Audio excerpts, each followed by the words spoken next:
Hi friends, welcome to our channel. ఈరోజు వచ్చేసి సింపుల్గా టేస్టీగా హోటల్ స్టైల్లో చికెన్ పకోడా ఎలా ప్రిపేర్ చేసుకోవాలో చూపించబోతున్నానండి. ఈ చికెన్ పకోడీ అనేది చాలా క్రిస్పీగా ఉంటుందండి అండ్ టేస్టీ కూడా చాలా అంటే చాలా బాగుంటుంది. ఇప్పుడు ఈ చికెన్ పకోడీ చేసే ప్రాసెస్ ఏంటో చూద్దాం రండి. ముందుగా అయితే ఒక హాఫ్ కేజీ అయితే స్కిన్లెస్ చికెన్ అయితే తీసుకున్నానండి. ఈ చికెన్లోకి ఒక 1 టేబుల్ స్పూన్ సాల్ట్ వేసి బాగా నీసు వాసన పోయేంత వరకు కూడా నీట్గా వాష్ అయితే చేసుకుని తీసుకున్నానండి.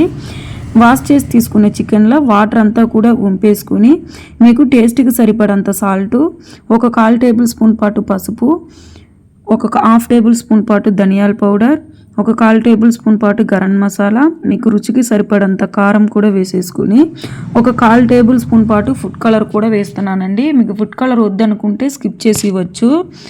ఇప్పుడు ఒక 2 టేబుల్ స్పూన్ పాటు కార్న్ఫ్లోర్ పిండి కూడా వేసేసుకుని ఒక 1/2 టేబుల్ స్పూన్ పాటు ఫ్రెష్గా చేసి పెట్టుకున్న అల్లం వెల్లుల్లి పేస్ట్ కూడా వేసేసుకుని ఇవన్నీ కూడా బాగా చికెన్కి పట్టేడుగా బాగా మొత్తం కూడా కలుపుకోండి.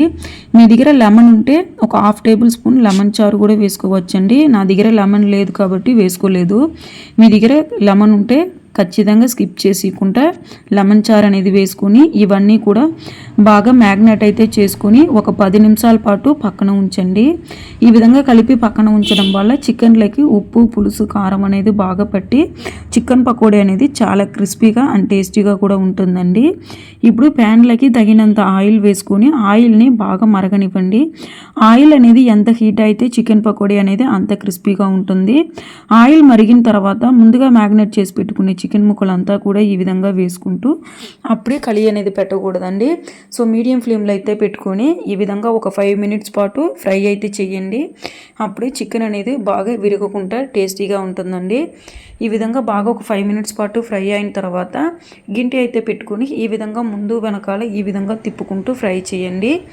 మీకు లో ఫ్లేమ్లో అయితే పెట్టుకొని ఫ్రై అయితే చేయండి. మరి హై ఫ్లేమ్లో పెట్టుకుంటే చికెన్ అనేది మాటిపోతుందండి అండ్ లోపల అనేది ఉడకదండి. సో మీడియం ఫ్లేమ్లో అయితే పెట్టుకుని ఈ విధంగా అప్పుడప్పుడు కలుపుకుంటూ ఈ విధంగా ఫ్రై చేయండి.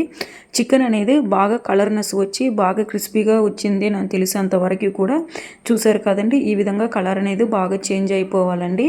ఈ విధంగా ఫ్రై అయ్యేంత వరకు మీడియం ఫ్లేమ్లోనే పెట్టుకుని ఈ విధంగా కలుపుకుంటూ ఫ్రై అయిన తర్వాత ఆయిల్ అంతా కూడా వంపేసి బౌల్లోకి అయితే తీసేసుకోండి. ఈ విధంగా బౌల్లోకి తీసుకున్న చికెన్ని పూర్తిగా చల్లారనివ్వండి.